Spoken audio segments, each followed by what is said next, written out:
Para se të fillojmë me videon, do ju ftoja të abonoheshit në kanalin ton Thënie për Jetën dhe të klikoni si përziles për të marrë njoftimet e videove tona më të reja. Faleminderit. Një muaj para sulmi në zemër, trupi I jep këto shenja.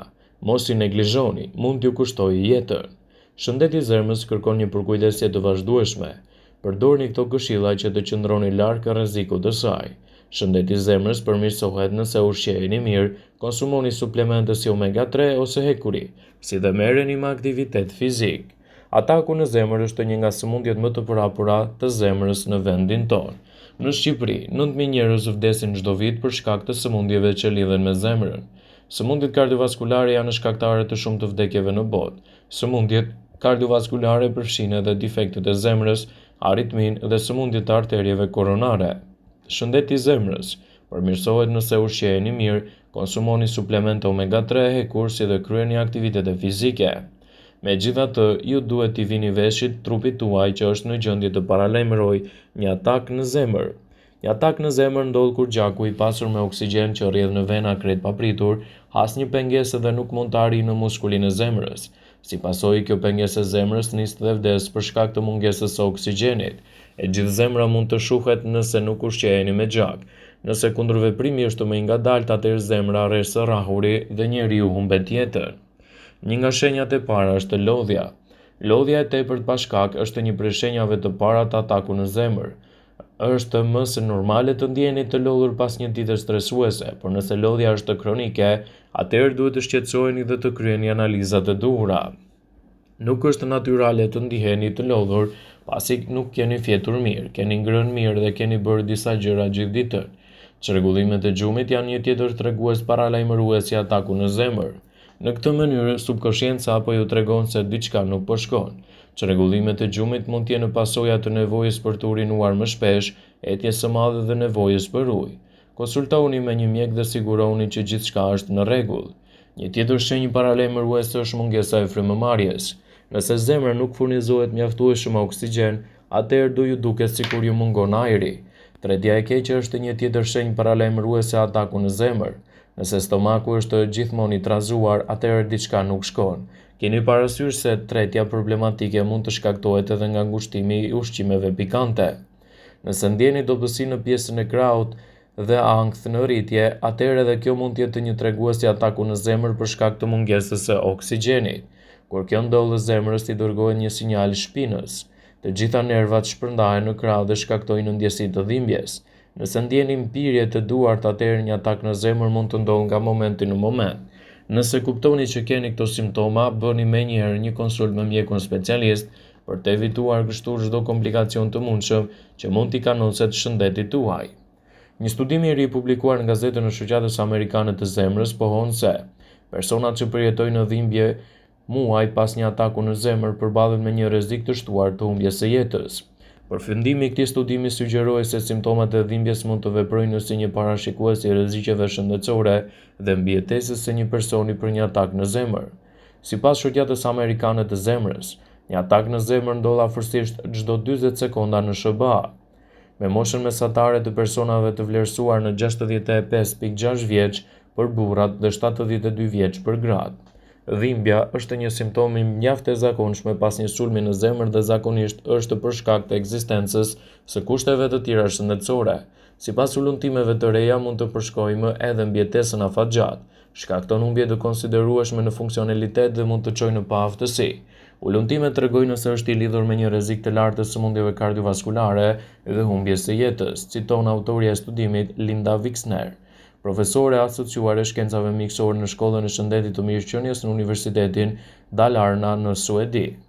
Ekipi studiuesit analizoi të dhënat shëndetësore të më shumë se 18.300 rriturve nga regjistri suedez. Pjesëmarrësit ishin mesatarisht 62 vjeç dhe kishin pësuar të paktën një sulm në zemër, dhe 24.5% e tyre ishin gra. Rezultatet e analizave të dhënave zbuluan se pothuajse 45% e pjesëmarrësve raportuan dhimbje të moderuara ose të forta një vit pas sulmit në zemër. Ata që përjetuan dhimbje të moderuara u përballen me një rrezik 35% më të lartë për të humbur jetën nga çfarëdo lloj shkaku gjatë 8.5 viteve që zgjati studimi. Ata që përjetuan dhimbje të forta kishin më shumë se 2 herë më shumë gjatë sa të humbisnin jetën. Prandaj është e rëndësishme të vlerësoni çdo shenjë të mundshme të shëndetit tuaj dhe të konsultoheni me mjekun duke mos neglizhuar çështjet shëndetësore. Sulmi në zemër është një gjendje kur ndodh një bllokim i menjëhershëm i arterjes koronare, gjë që rezulton në humbje të furnizimit me gjak dhe vdekje të muskulit të zemrës. Fajtori kryesor i një ataku në zemër është me të vërtetë mënyra e jetesës. Gjithashtu edhe ushqimet të dobta të cilat i shtoni vazhdimisht në dietën tuaj. Për më tepër, faktorët që mund të rrisin rrezikun e një sulmi në zemër janë obeziteti, tensioni i lartë i gjakut, niveli i lartë i kolesterolit në gjak, duhani, pirja e duhanit, diabeti, ushqimi i varfër dhe historia familjare. Megjithatë, njerëzit mund të parandalojnë këtë gjendje nëse ato ndjekin më shumë edhe shenjat e trupit të tyre, sepse simptomat e sulmit në zemër mund të vërehen edhe një muaj para tij. Këtu në këtë video do të listojmë disa nga shenjat që trupi juaj jep një mënyrë për të parandaluar edhe një goditje në zemër. Presioni i gjakut. Dhimbja në gjoks ose ndjenja e presionit mund të sinjalizojë një atak në zemër. Në të vërtetë kjo është një shenjë kryesore e kësaj gjendje. Ju gjithashtu mund të ndjeni dhimbje në pjesë të tjera të trupit duke përfshirë krahët, shpatullat dhe shpinët. Vështirësi në frymëmarrje. Mushkëritë e zemra janë të lidhura drejt për së drejti dhe kështu kur shfaqet një problem në njërin ose në një tjetër organ, tjetra vuan gjithashtu. Prandaj, nëse një sulm në zemër i afrohet mushkërive, nuk do të arrijë të marrë gjakun e nevojshëm, gjë që rezulton në vështirësi të frymëmarrjes. Dobësitë të trupit. Nëse arteriet koronare janë të bllokuara, si në rastin e sulmit në zemër, ose arterieve të tjera, furnizimi i gjak në të gjithë trupin zvogëlohet. Kjo do të thotë se muskujt gjithashtu nuk marrin gjakun e duhur. Kjo rezulton në dobësi të trupit dhe në dëmtim të muskujve. Marramendje.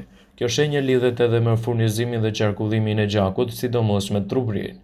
Ky organ kërkon një rrjedhje të duhur të gjakut në mënyrë të funksionojë më mirë. Mungesa e rrjedhjes së gjakut në tru shkakton marramendje, pra marramendja për shkak të funksionit të dëmtuar të trurit mund të lidhet edhe me shqetësime më të forta. Një tjetër shenjë është lodhja. Ndjenja e vazhdueshme e lodhjes është një tregues i zakonshëm i një sulmi në zemër. Në fakt, lodhja është rezultati i qarkullimit të dobët të gjakut dhe zvogëlon rrjedhjen e gjakut në zemër, të cilat shkaktojnë dëmtime të funksionit të zemrës. Gripat dhe sëmundjet e ftohjes. Nëse jeni duke përjetuar disa simptoma që ju ngjasojnë me ato të gripit dhe të ftohjes, ka një shans për një sulm në zemër që të ndodhë së shpejti, dhe nëse vëreni këto ndryshime, duhet të konsultoheni gjithmonë me mjekun tuaj përkatës. Por çfarë duhet të konsumoni për të përmirësuar edhe shëndetin e zemrës? Hudhra. Konsumi i hudhrës në sallata të ndryshme ose me mjaltë përmirëson qarkullimin e gjakut dhe parandalon arteriosklerozën. Rekomandohet që të konsumoni të paktën 600 mg hudhër në ditë. Piperi i kuq ndihmon në qarkullimin e gjakut dhe rrit imunitetin. Shtoni një lugë çaji piper të kuq në një gotë me ujë të ngrohtë dhe pini 3 herë në ditë për një muaj. Gjithashtu, salmoni është një burim i pasur i omegës 3. Parandalon arteriosklerozën dhe lehtëson qarkullimin e gjakut. Boronicat, jo vetëm boronicat, por edhe luleshtrydhët dhe manaferat, pra frutat e pyllit, janë një mundësi e shkëlqyer për të gjitha problemet që lidhen me qarkullimin e gjakut. Ato janë një zgjidhje përkatëse me shumë përfitime në mbrojtjen e shëndetit të zemrës dhe parandalojnë gjithashtu edhe komplikacionet që asaj po i kanosen. Portokalli dhe grapefruit forcon zemrën, parandalon piksjen e gjakut dhe lehtëson qarkullimin e gjakut. Patatet e ëmbla janë një ushqim i mirë për zemrën, janë të pasur me kalcium, lehtësojnë qarkullimin e gjakut. Domatet janë të pasur me likopen dhe antioksidant, heqin qafe kolesterolin e keq dhe ulin rrezikun e infarktit në zemër. Farat si bajamet, arrat, kikirikët janë të pasur me vitaminën E, omega 3, largojnë kolesterolin e keq dhe lehtësojnë qarkullimin e gjakut. Brokoli, spinaqi dhe lakra jeshile gjithashtu janë të mira për zemrën. Edhe ushtrimet fizike të moderuara janë një mundësi shumë e mirë për të përmirësuar kështu sistemin e qarkullimit të gjakut. Vëmendje. Ju bujmë me dije se informacionet në këtë video kanë për qëllim që të plotësojnë, të mos zëvendësojnë në këshillat e mjekut tuaj ose ofruesit të kujdesit tuaj shëndetësor, dhe nuk kanë për qëllim që të mbulojnë në të gjitha përdorimet e mundshme, masat paraprake, ndërveprimet ose dhe efektet e tyre negative në shëndetin tuaj. Pasi ta dëgjonit këtë video, do ju ftoja t'i bënit like dhe ta shpërndanit atë në profilin tuaj në mënyrë që të informohen dhe miqtë tu.